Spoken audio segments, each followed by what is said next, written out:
Good day, everyone. Welcome for this sixth part of the lecture, the chapter 6 of the evolution of vertebrates. And as usual, take notes and download this video. Don't watch it on Sakai only, in case Sakai has a problem. You never know. And this is another helicopter. So yeah, today we are going to talk about the Eutheriodontia. So the Eutheriodontia, which is the clade that you can see here, Eutheriodontia, in which you find the Therocephalia, which is the sister group to Cynodontia. And looking at the evolution of Cynodontia will eventually lead us to the Mammalia, which are part of the Cynodontia. So first, how do you identify a Eutheriodontia? Well, the main difference with a Gorgonopsian and with other therapsids and synapsids is the size of the temporal fenestra. The temporal fenestra becomes so big in Therocephalia and Cynodontia that actually they meet at the midline of the skull. So they are so expanded laterally that they meet at the midline, and so the midline is pinched into a sagittal crest. So the sagittal crest is the main defining character of Eutheriodontia. All Eutheriodonts are carnivorous or insectivorous, at least the non-mammalian Eutheriodontia. Of course, in mammals you have herbivores, but the Eutheriodontia that are not mammals are insectivorous or carnivorous, with a few exceptions that we will see. But they started as meat eaters. And one of the important innovation is the development of the coronoid process. So you can see on the jaw, the dentary is very big. It keeps on progressing backward, pushing the post-dentary bones toward the middle ear. And you can see the reflected lamina keeps on developing. I remind you that the reflected lamina will ultimately become the tympanic bulla. So here you have the coronoid process of the dentary, and this coronoid process of the dentary is very important because it's the attachment point of the temporal muscle. So the temporal muscle is directly attached to the coronoid process, which indicates a very powerful jaw muscles, very, very powerful jaw musculature. So that's why you have that very big, those very big temporal fenestra that almost meet at the midline. So that's very different from what you see in Gorgonopsians, for example, in which the skull is flat, if you remember, because of the small size of the temporal fenestra. And we will see that in Eutheriodontia, there is a convergent evolution of the secondary maxillary palate in Therocephalia and in Cynodontia. We've seen also a third occurrence of the convergent evolution of a maxillary palate in Dicynodonts. And remember, in Dicynodonts, it's the premaxilla that forms the secondary palate mostly, but it's not the case in Eutheriodonts. So we will see that.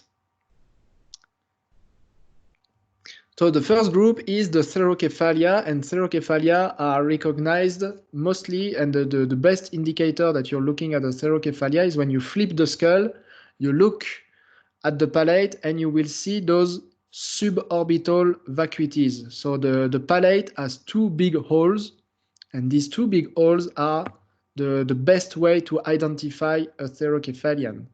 Also, when you look at the reflected lamina of a Therocephalian, so you can see here the lower jaw with the dentary coronoid process that sticks out of the temporal fenestra here, and here you can see on the reflected lamina you have a radiating pattern on the reflected lamina.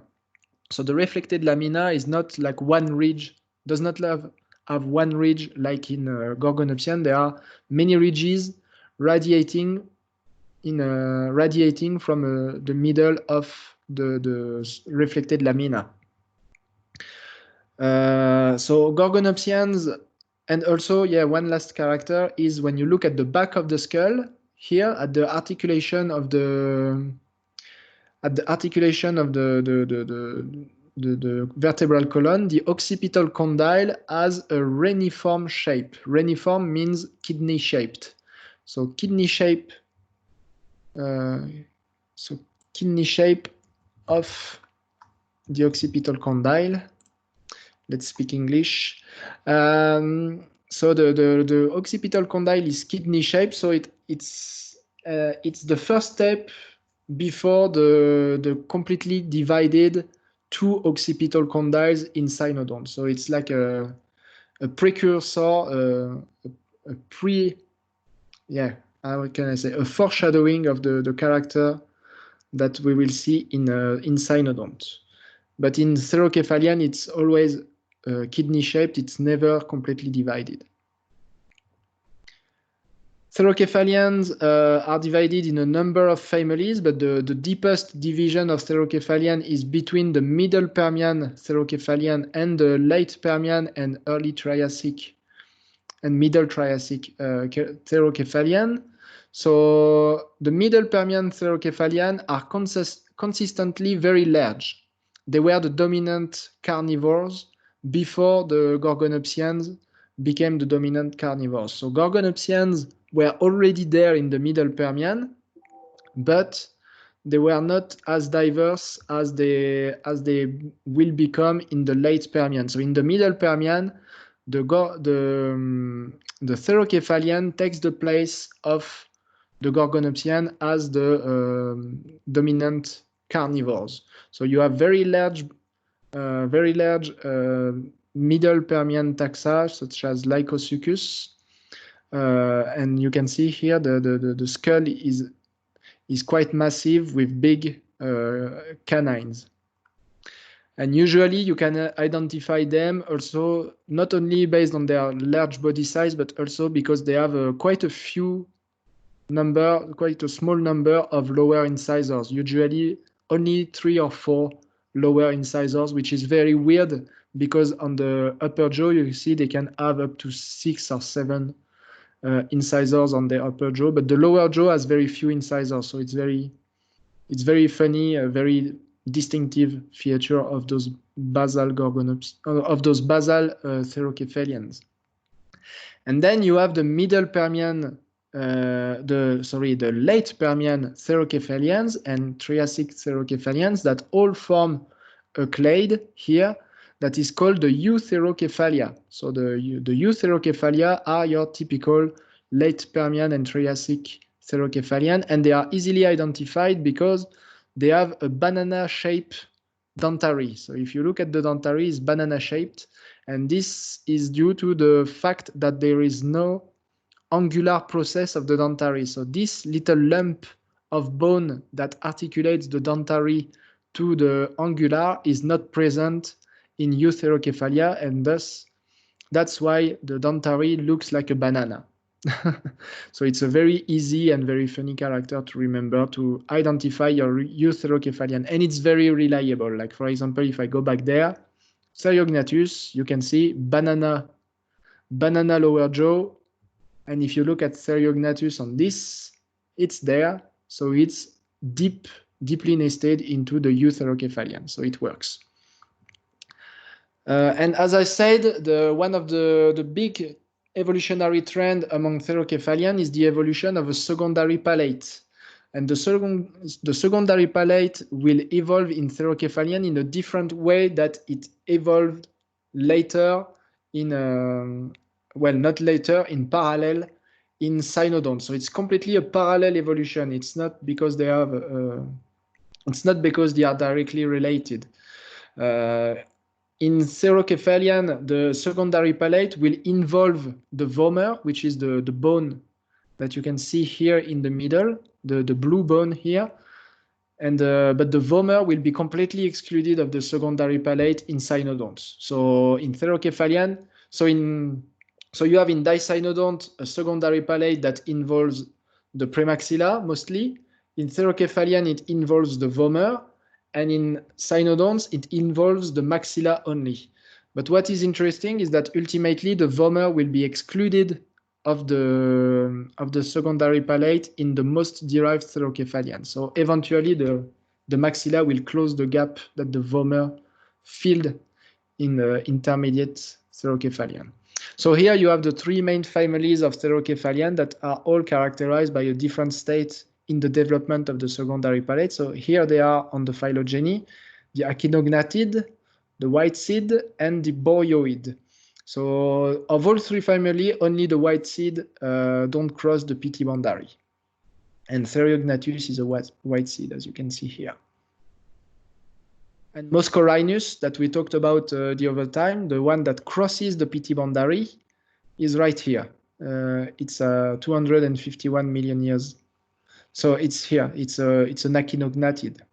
Here they say that Ictidoseuchoides crosses the PT boundary, but I think it was a Ictidoseuchoides is an absolute taxonomic nightmare, so I don't think it's actually the case. I think it's just because it's not a very recent phylogeny.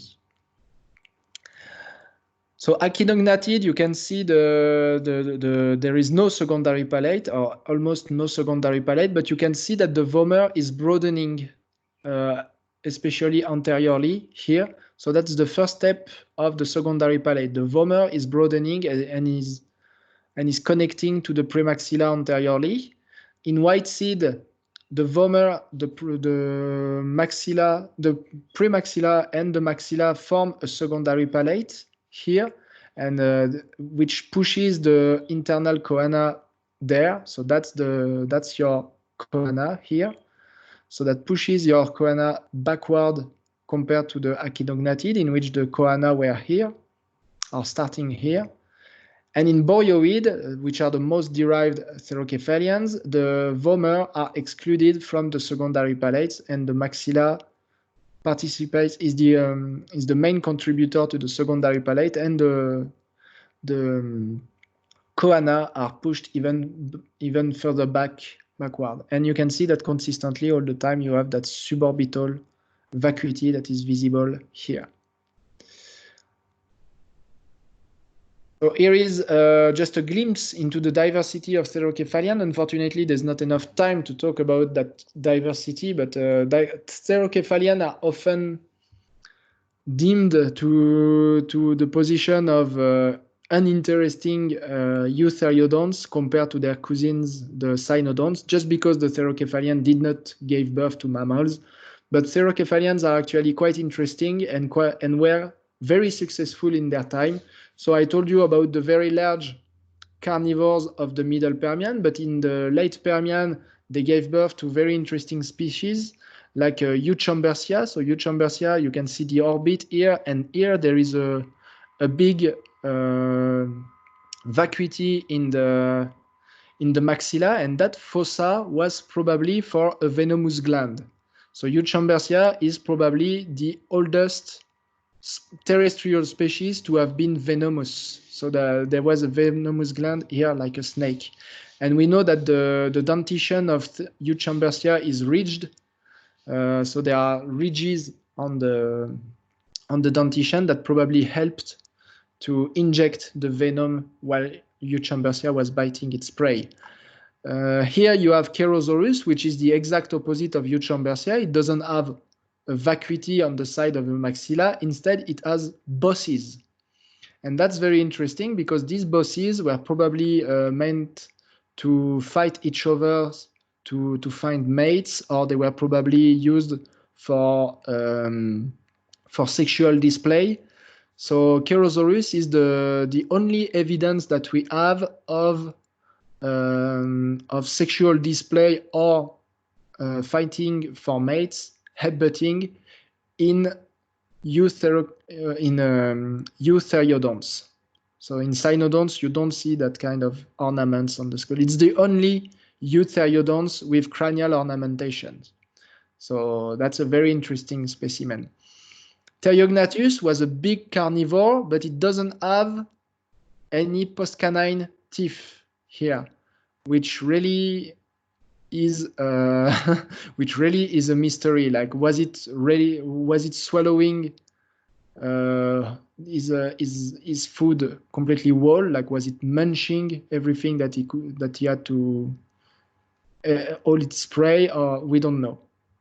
We don't know. Or were these ridges covered with a keratinous pad, and it used a keratinous pad instead to help itself chew? We have no idea why that thing doesn't have a post-canine teeth. Or maybe it was eating only invertebrates, but Therognathus being a very big animal, it's very unlikely that it was eating on invertebrates only.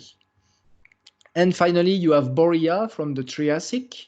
And Borea and its cousin Microgomphodon are very interesting because they have herbivorous teeth. The teeth at the post-canine teeth are very broad, and they are said to be gomphodont.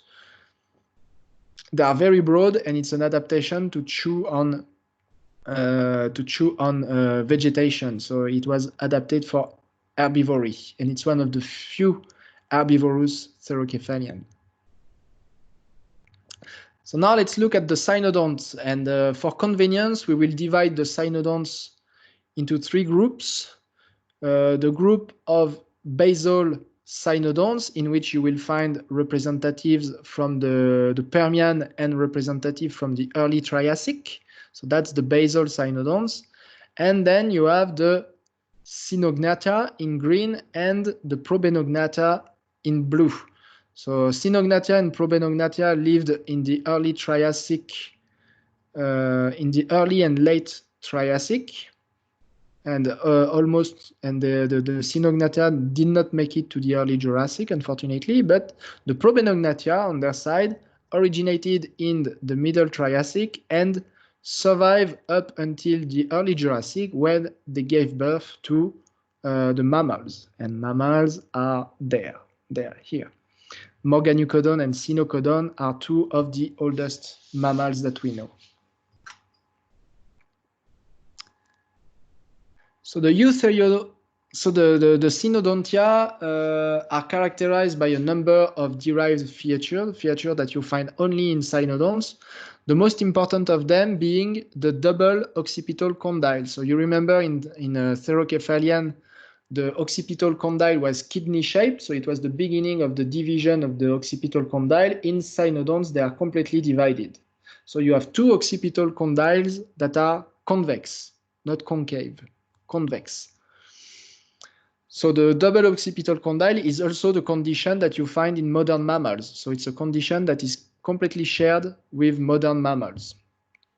The teeth are also more complex. The post-canine teeth of cynodonts have 3 cusps, and it's the beginning of the complexification of the teeth in the lineage that will lead to mammals. So in mammals, you remember the morphology of the teeth is very, very complex, especially in some rodents. And this started all in the earliest cynodonts from the late Permian.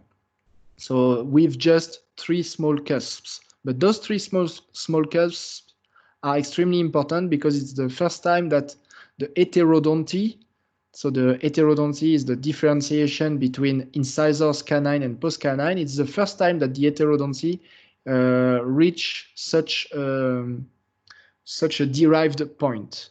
And from that point on, it will become more complex. The tooth morphology will become more and more complex.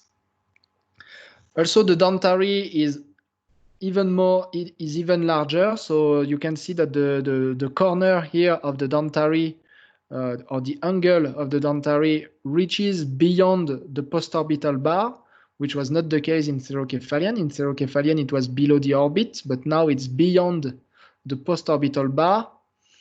And if you look at so that's also a character that shows that they are leaning toward mammalness.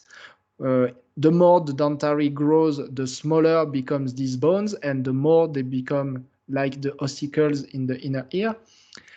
And in cynodonts, the reflected lamina is spoon-shaped. So it's like it's like this. It's curved like this on the side of the lower jaw, so in spoon shaped, and this shape is evocative of the shape already of the tympanic bulla. The oldest cynodont known is from the early late Permian, so the lowest part of the late Permian. It's called Carasognathus from South Africa, from what was called the Tropidostoma assemblage zone at the time, but now it's no longer called the Tropidostoma. Well, it's the Tropidostoma subzone actually now.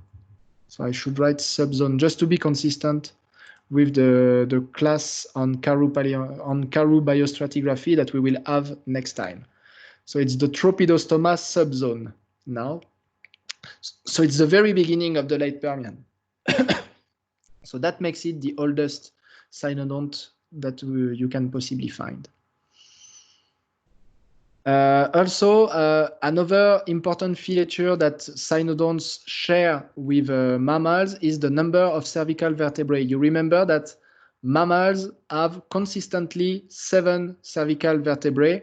This character is directly inherited from cynodonts. So, for example, Trinaxodon, here from the early Triassic, you can see one of the best known cynodont for its postcranial skeleton, and you can see there is 1, 2, 3, 4, 5, 6, and 7 vertebrae in the 7 cervical vertebrae, and here that's the first vertebrae that contributes to the thorax because it's at the level of the scapula here.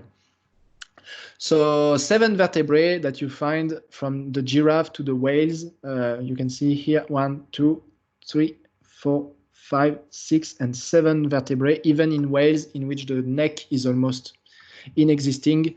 So that's a very, very conservative character of cynodonts that was retained in mammals. So Trinaxodon is the next basal cynodont of interest. So you have a number of late Permian cynodonts, like Procinosuchus, for example, but they are not as well known as the early Triassic Trinaxodon, for which we have hundreds and hundreds of specimens. So here, for example, you have a very nice 3D reconstructed example of a Trinaxodon. So Trinaxodon, unlike the late Permian cynodont like Procinosuchus, has a complete secondary palate, and you can see that the secondary palate is directly formed by the maxilla, and it directly involves also the palatine. So there's no transition but with a state where the vomer here contributes to the secondary palate like in Therocephalian. You have directly the maxillary secondary palate. And in Procinosuchus, what's interesting is that you have 2 lumps of the maxilla that almost reaches each other on the palate, but they are not connected. So it's only in Trinaxodon that the 2 become connected. So even in just a slightly more basal species like Galesaurus, you still have those 2 lumps that are not connected yet. In Galesaurus or in Procinosuchus, only in Trinaxodon the 2 becomes completely connected. So, but there was probably a cartilaginous secondary palate in Procinosuchus because those 2 lumps were probably connected with cartilage, most likely. And what's also very characteristic of cynodonts that are more derived than Trinaxodon and Trinaxodon is the difference between the thorax and the lumbar region of the skeleton. So we mammals have a thorax with ribs, and we have a lumbar region that doesn't have ribs. And this is a character that we directly inherited from Trinaxodon. Trinaxodon has lumbar ribs, but as thoracic ribs, but the lumbar ribs you can see are very short and they are very broad. So there is a differentiation between the thoracic and the lumbar region that will ultimately end up with the complete loss of the lumbar ribs in mammals. And these lumbar ribs, as I was saying, are very broad. You have other small additional character, like for example, the tuber of the calcaneum, you can see. So they have a heel. That's the tuber of the calcaneum that is absent, you can see in Procynosuchus here. So that's also a character that is interesting in Trinaxodon. So Trinaxodon is the first animal that has a heel, and it's a point of attachment for a tendon on the back here. So that shows that Trinaxodon was probably more adapted for running than Procynosuchus, for example. So we are done now. We are with our basal cynodonts, and we move up to the Eusynodontia, which is the association of Cynognathia and Probenognathia. So it's the clade that starts here at that point. So the Eusynodontia, maybe I can just draw that point so that you are not confused when you download the PDF of this presentation. You can see directly where the Cynodontia, where the Eusynodontia are. So that's the Eusynodontia, and Eusynodontia share some very interesting characters. So in Eusynodontia, the post-dentary bones, so all the bones that you can see here in Trinaxodon at the back of the dentary, all these bones are turned into a single line of bones. So it's called the rod-like post-dentary bones. So the post-dentary bones are just all nested, stuck into one tiny gutter on the inside of the lower jaw. So you cannot see them. You can no longer see them, or almost no longer see them from outside, except the quadrate and the quadrate for the articulation. So that's, you see that piece here, that dark gray piece, that's the only thing, the only part of the rod-like postdentary bone that you can see from outside. So the reflected lamina is there. That's the angular with its reflected lamina. That's the prearticular, and that's the surangular here. Yeah, they are all compacted into a rod-like thing. And another thing is that, remember when I told you that in therapsids, there were a couple of phalanges here in the third and fourth fingers that were very, very small, and so all the fingers were more or less the same size. Well, the definitive mammalian phalangeal formula is definitely achieved with the Eusynodontia. So 2 phalanges, 1, 2, 3, 1, 2, 3, 1, 2, 3, 1, 2, 3. So that phalangeal formula that we still have today evolved with the common ancestor of Eusynodontia, and you can see it's about 250, 52, maybe 50, maybe 49, 250 million years ago, something. So yeah, here you have a date at 252. So here we are about at 250, 248 million years ago. So that's a very, very old character, very, very old character that you are contemplating every time you look at your hands. So let's look first at the Cynognathia, the green clade. And the green clade is particularly interesting because all the basal species here, most of the basal species here are from South Africa. And here I've pointed with a red arrow the species that are not South African. And you can see that actually most basal species are found in South Africa. And then you can see that in the middle of the Triassic, they spread all around the world up until the late Triassic. And particularly, they will be particularly abundant in South America. Here you have Pasqualinatus, Andesynodon, Scalenodon that are from South America that were, so they will become particularly abundant here too in South America. But they started in the early Triassic, in the middle Triassic in South Africa. So this is Diademodon. This is one of the oldest Cynognathians. This is also Cynognathus, probably the basalmost and oldest Cynognathian. You can see that Cynognathus and Diademodon originated more or less at the same time. There's a very slight difference. So Cynognathius is the basalmost cynognathian because it's the only one that was carnivorous. All other cynognathians were herbivorous, as shown by their very broad postcanine teeth. So all of them have very broad postcanine teeth. So they have gonfodont teeth. That's the word you can see here. So the sectorial teeth, the mid-cheering teeth, turn into gonfodont teeth in Cynognathian, except in the basalmost species, that is Cynognathius. Cynognathius still has sectorial teeth.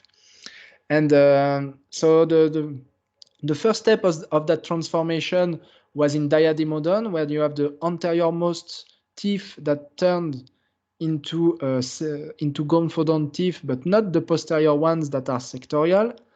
And you can see that the first 2 or 3 teeth are very small. This trend confirms in Triracodon. Triracodon has very broad postcanine teeth, still 2 relictual, very small teeth in front of the tooth row, and at the back there is no more sectorial teeth. And in Macetognathus, you can see that in addition to the fact that there's only postcanine teeth at the back of the tooth row, here you can see that the front of the tooth row has no tooth left.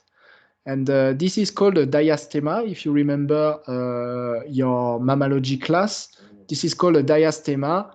And this diastema is very typical of the group called traversodontine. So Macetognathus is a very small traversodontid. But for example, you have Hexaeretodon that was a massive, gigantic traversodontid. So how do you know that Cynognathius belongs to the same family as those herbivorous species? It's very simple. It's the shape of the occiput. When you look at the occiput here, you can see it has a W shape that you just see now. So it's coming again. You see W shape.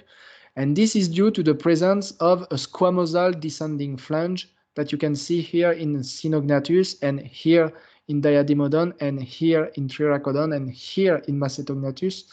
And it's right here in Hexaeretodon and here. So this descending flange of the squamosal gives the occipital that W shape that is very typical of Cynognathian. So even though Cynognathius doesn't have the same gonfodont teeth as the other gonfodont Cynognathians, it is definitely a Cynognathians. And because it doesn't have those teeth, it's the basalmost Cynognathians. And when you look at the skeleton, you still see the very broad lumbar ribs that we already found in Trinaxodon. So the skeleton is basically the same as in Trinaxodon. And the other group of derived eusynodonts is the Probenognathia, which get their name from Probenognathus.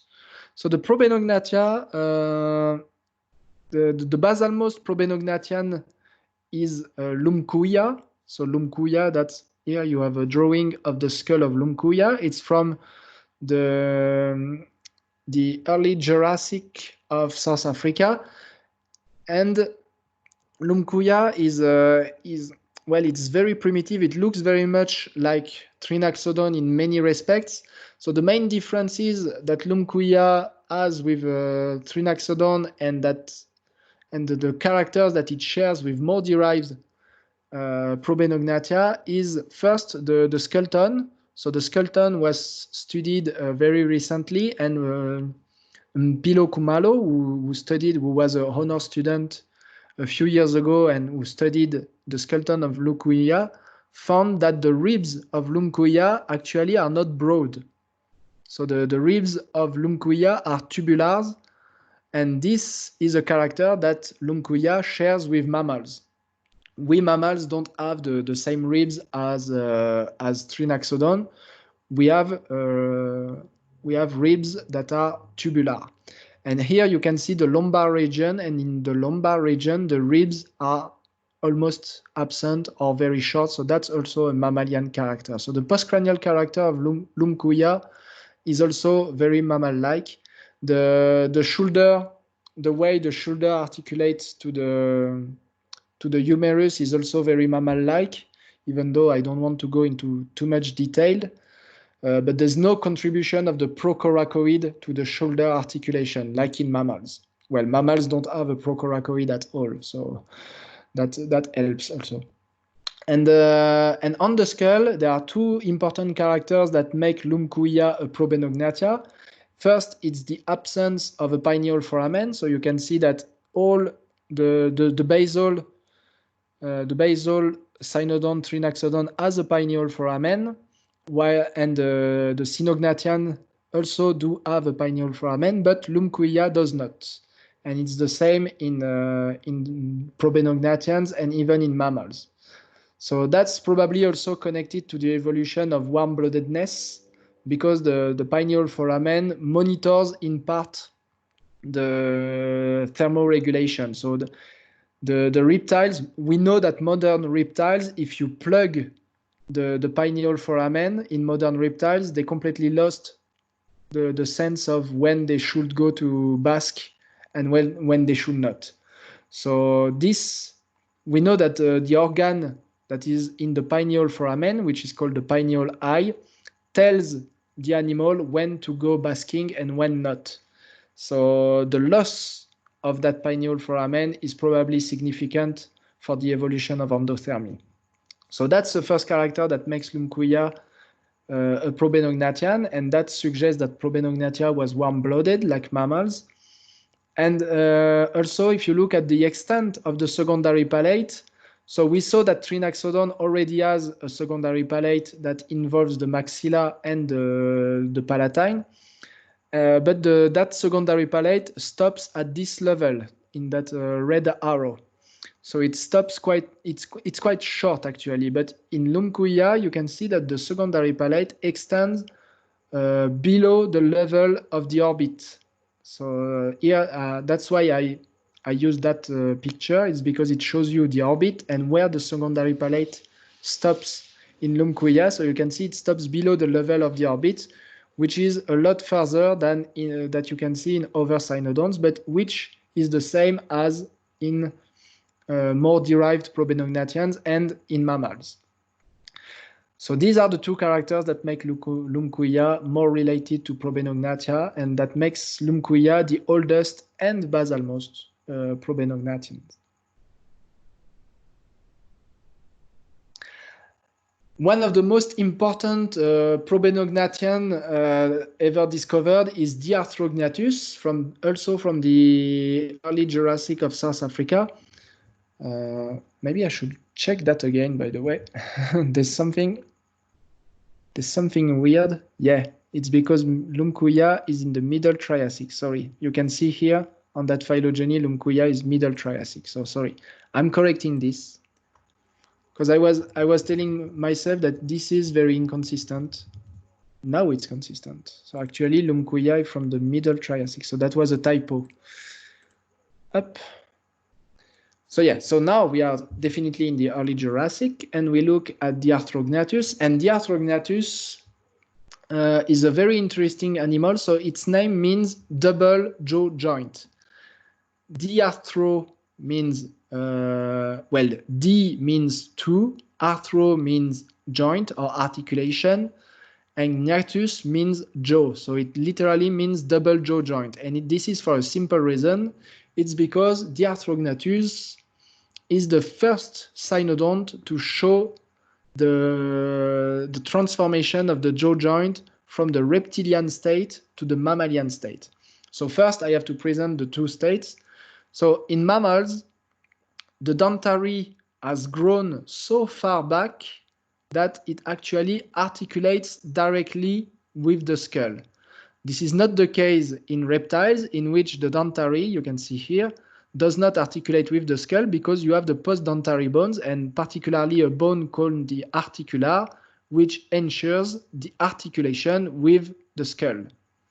And the bone that accommodates the articular on the skull is called the quadrate. And when you look at mammal-like reptiles, this is the dentary, and the dentary grows backward, pushing the postdentary bone and forcing this postdentary bone to become smaller and smaller, but the articular still ensures the articulation with the skull, with the quadrate. And in the Arthrognathus, the dentary is pushed so far back that you still have the reptilian articular quadrate articulation, but this articulation is coupled with the dentary articulation directly to the skull, like in mammals. So in the Arthrognathus, you have the two articulations, the one that is present in reptiles and the one that is present in mammals. So this is what is said here. You have the quadrate articular articulation and the squamosal dentary articulation, because the dentary articulates directly with the squamosal, and the quadrate articulation no longer ensures the articulation of the lower jaw and the skull. It's still present, but it's because your quadrate and articular have turned, remember, they have turned into the ossicles, the middle ear ossicles. So the articulation between the quadrate and the articular is still there in mammals, but it is transformed into the middle ear ossicles. And the articulation of the lower jaw is only between the squamosal and the dentary. So the Arthrognathus, the big idea here is that the Arthrognathus has the two types of jaw articulation. So it's like a perfect missing link between the two conditions, the reptilian condition and the mammalian condition. And that's what makes the Arthrognathus extremely important.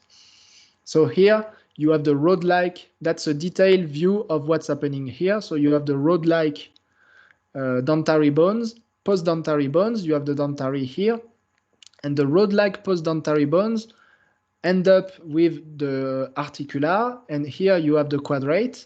So the articular and quadrate articulates with each other, and here you have the dentary, and the dentary sends that little lump of bone here that articulates with this socket here on with the dentary. So that's why I'm saying you have the two types of jaw articulation, and this is why the Arthrognathus is called the double jaw joint. And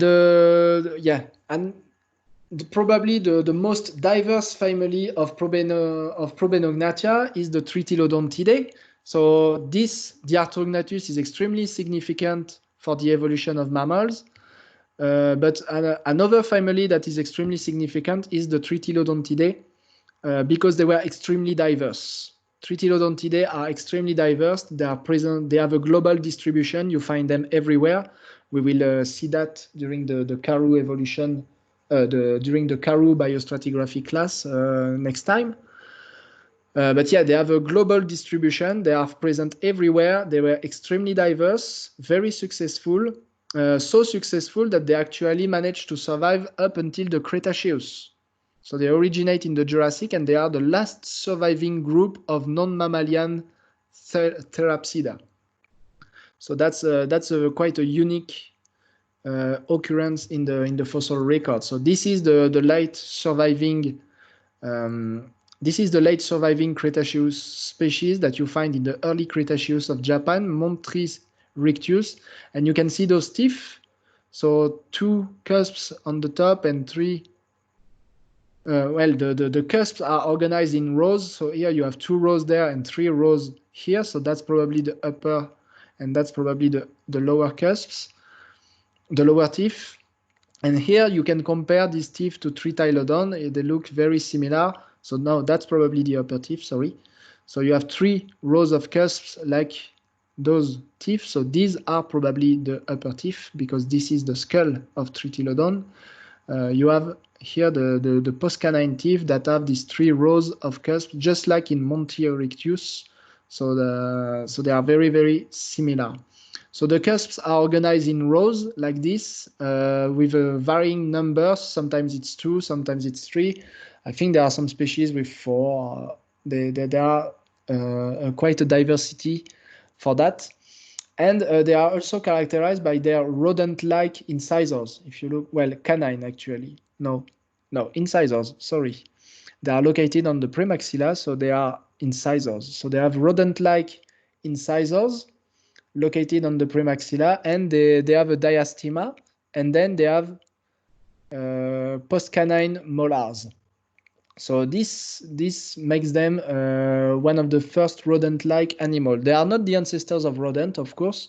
They are not mammals yet, but still it's pretty amazing how they evolve convergently with the rodents. And also they are characterized by their very long sagittal crest. If I show you the top view from before, this is Tritylodon, you can see the length of the sagittal crest here on the top of the skull.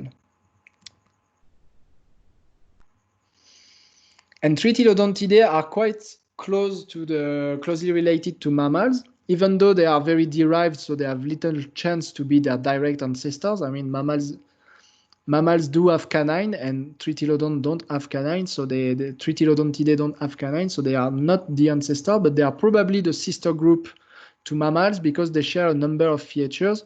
First, the brain case is completely enclosed. When you look at the skull of a mammal-like reptiles, one of the striking features is that the brain case was not ossified, so you can stick your fingers through the brain case quite easily. But it's not the case in Tritylodontids because the skull, you can see here, the brain case is completely closed by a bone that will become the alisphenoid. Also, the Tritylodontids have no postorbital bar, just like early mammals. So if I come back there, this is an early mammal, and you can see that the orbit is not closed here because there is no postorbital bar, just like in Tritylodon. The petrosal bone, if you remember the petrosal bone, it's the bone that contains the inner ear. We've seen that during the mammalian evolution. The petrosal bone was not there before. It was divided into two bones, the prootic and the opistotic. And these two bones become fused in the Tritylodontid, and this is a shared feature with mammals.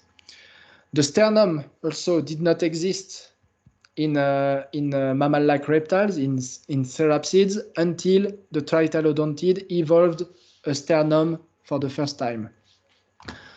And then you have the posture. So Tritylodontids are the first to evolve an erect posture, and that translates in the presence of a distinct femoral head. So you have a distinct femoral head that articulates in a deep socket inside the pelvis. So that's what indicates that Tritylodontids had an erect posture. And also the pelvis is the first to, in Tritylodontid, the pelvis is also much more mammal-like. So you can see there is a rod-like ilium, and there is an epipubic bone that will eventually become the marsupial bone in marsupial and in monotremes.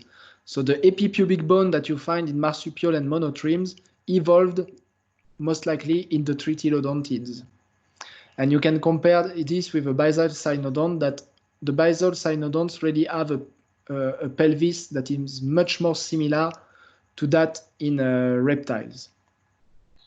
So Tritylodonts share a high number of features with modern mammals, but they cannot be their ancestor because they don't, well, their dentition is just too specialized already, and especially the loss of the canine is quite an obstacle to think that the Tritylodontid could give birth to mammals. So it's a parallel line of evolution to mammals. And the most likely ancestor of mammals, most direct ancestor of mammals, is Brasilitherium, which is sometimes synonymized with Brasilodon. So you can call it Brasilodon or Brasilitherium. And Brasilitherium, as you can see, it has the complete set of teeth. So that's the dentition is not too specialized. Actually, the dentition is even closer to that of mammals because it has 4 cusps instead of only 3, at least on the molars. So you can see there are the premolars that are 3 cusps and the molars that are 4 cusps. And the molars also have double-rooted, have a double root. So there are 2 roots in the molar and only 1 in the premolar. So that's the first time you see a distinction between the premolars and the molars. So remember when I told you with Carasognathus that we were seeing in cynodonts a trend toward more heterodont dentition. Well, this is achieved with Brasilitherium, in which the heterodont dentition, you don't have only incisor canines and postcanines, you have incisor, canines, premolars, and molars with Brasilitherium / Brasilodon. And the molars and the premolar are distinguished by the number of cusps. There are more cusps in the molar, and they are distinguished by the number of roots. There are 2 roots in the molars and only 1 root in the premolars. The brain of Brasilitherium is also more mammal-like because it has very large olfactory bulbs. This is an adaptation to nocturnality. The early mammals, remember, they were living in the shadow of dinosaurs, and they were nocturnal to avoid the dinosaurs, to avoid direct ecological clash with the dinosaurs. So they became nocturnal. And Brasilitherium, it's a very small animal, as you can see here. You can see here, it's a very, very tiny animal. Here is Brasilodon, so that's one of the main difference between the possible Brasilitherium and the possible Brasilodon. It's that Brasilodon would be a big one. So that's why people sometimes think that Brasilitherium is the juvenile of Brasilodon. But anyway, that's a very small animal. And this very small animal was probably already nocturnal, and it has big olfactory bulbs to compensate, because it was smelling its environment and not seeing its environment. So the big olfactory bulbs compensate for the loss of sight in a nocturnal environment, which is not the case if you compare it to a Cynognathian. This is the brain of a Cynognathian cynodont, and you can see the olfactory bulbs are extremely small. And and the last thing is that Brasilitherium lived in the late Triassic of Brazil, so it's quite early. It's not, for example, you can see the Tritylodontids, they lived in the Jurassic, and I told you about Diarthronatus, it's also from the Jurassic. So actually Brasilitherium also is more in line with an origin of the mammals in the early Jurassic. Tritylodontids and some cynodonts were already diverse in the Jurassic, so they are not expected to be the ancestor of something that already existed in the Jurassic, of course. So in terms of timing, Brasilitherium is also better situated than the Tritylodontids because it lived before the earliest mammals. Which naturally lead us to the final slide of this presentation for today, the mammals. So mammals are characterized by a number of morphological derived features. The first and most important of it is probably the diphyodonty. So the diphyodonty is the single dental replacement. So you have, in your life, you have only 2 sets of teeth, the milk teeth and the adult teeth, and this is called the diphyodonty, and this evolved in mammals 200 million years ago in the early Jurassic. So the diphyodont dentition is definitely a mammalian feature, and it's probably associated with lactation, production of milk and suckling of milk. But the diphyodonty in early mammals like Megazostrodon was not on all the teeth, it was only on the post-canine teeth. The incisors and canines were still replacing a lot. Like you can see here, 4 generations of canines, and even a 5th one coming out here. So only the post-canine teeth were diphyodont in the first mammals, and the other teeth, like the canine and the incisors, will only become diphyodont a bit later during the Mesozoic. The second most important defining feature of mammal is the dentary-squamosal articulation that becomes dominant. So if we go back a bit, you will see that, well, actually, no. I thought I have a slide. Yeah. So if we go back a bit there, remember the Arthrognattus has both the reptilian articular quadrate and the mammalian dentary squamosal articulation. But the two articulations contribute equally to the articulation of the lower jaw. So they are both as important for the articulation of the lower jaw. There's none of them that is least important. It was the same thing in tritylodontids. The two jaw articulations are important in tritylodontids. Same thing in Brasilitherium. In Brasilitherium, the two jaw articulations are as important as each other. But in mammals, now the dentary squamosal becomes the most important one.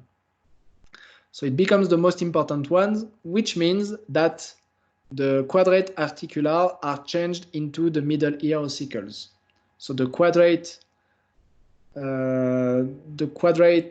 articular is becoming the malleus, the articular is becoming the incus, and the stapes and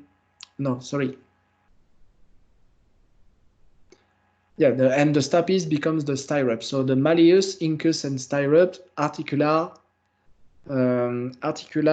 quadrate, and stapes. And so we've seen that during the mammalian evolution class earlier. And it's a very important feature, that dentary squamosal articulation, because actually that transition that I've shown you from the basal cynodonts to these mammals is very, very smooth.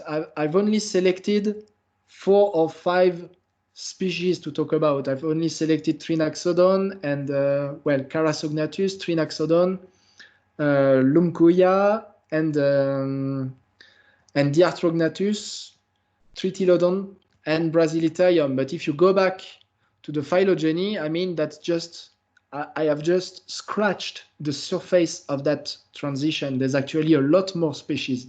So that transition is extremely smooth. It's so smooth that it's almost impossible to draw a solid line between what we can call a mammal and what we don't call a mammal, what we call a therapsid. So the thing is, people have decided on a character that would arbitrarily draw that line. We decided to draw an arbitrary line, and this arbitrary line is the dentary squamosal articulation. So if the dentary squamosal articulation is dominant over the reptilian articulation, then you're classified as a mammal. But if your dentary squamosal articulation is the same size or smaller than the quadrate articular articulation, then you're a therapsid. So that shows you how very well documented is that transition from therapsid to mammal. And then you have other more accessory characters. So the orbitosphenoid becomes the largest bone of the brain case. So that's not the orbitosphenoid, the alisphenoid. So that's the bone that we've seen in tritylodontids, the one that closes the brain case here. So it becomes the largest bone of the brain case. And the ethmoid, the brain case also is compartmented on the side by the alisphenoids, but also in front by the ethmoid plate. So the ethmoid plate it's a plate of bone that is perforated and that leaves passage to the olfactory nerves. And you have to imagine that in reptile, that ethmoid plate does not exist. So you have no bones on the side of the brain case to close the brain case, so you can stick your finger in it, but you can also stick your finger all the way to the nasal cavity, because there's no ethmoid plate separating the brain case from the nasal cavity. So actually, the brain case is not compartmented at all in reptiles, and in mammals, it's completely enclosed. So you have the alisphenoids on the side, and you have the ethmoid plate in front that separates it from the nasal cavity. So, and this is linked probably to the evolution of a very large brain with very large olfactory bulbs, as you can see there. So if you compare to Brasilitherium, you can see the brain is very tubular. It's not globular like in mammals here. And finally, a character that is more funny than anything, it's the number of sacral vertebrae. You always have at least 5 sacral vertebrae in mammals, which is very strange because if you remember, I told you that the number of sacral vertebrae was originally 2, and that this number would increase with body size. So the bigger the animal, the more sacral vertebrae you will have. Like the sauropod dinosaurs, for example, they can have up to 8, 9, 10, 15 sacral vertebrae. But in mammals and in birds, the largest birds like an ostrich can have also dozens of sacral vertebrae. It doesn't matter. But in mammals, you have 5 sacral vertebrae, while mammals were very small. This is the oldest mammal, one of the oldest mammals that we know, Megazostrodon from South Africa. And you see this is 10 millimeters, so the skull is that size. The skull is that size, the whole body was that size probably. So why do they have that many sacral vertebrae? It's a big question, but it's probably a significant character. I mean, it's significant that you have that anomalous number of sacral vertebrae for such a small species. So this is a reconstruction of Megazostrodon, and this is to show you this is your typical insectivorous mammal from the beginning of the Jurassic, and this is to show you what is the oldest mammal. So I told you Megazostrodon is one of the oldest, so it occurs in the early Jurassic and probably also in the late Triassic in France, which is interesting. And there are 2 or 3 possible candidates for the oldest mammal, but they are highly debated. Adelobasileus from Brazil, from the late Triassic of Brazil, and Gondwanadon and Tachytherium from India. So anyway, what's interesting there is that you have Megazostrodon and you have a Brazilian and you have 2 Indian species. So the origin of mammals is probably to look in the late Triassic and in Gondwana. So yeah, and that was the final slide. Thank you very much. So tomorrow we will start with the Karoo biostratigraphy. Thank you very much. Cheers.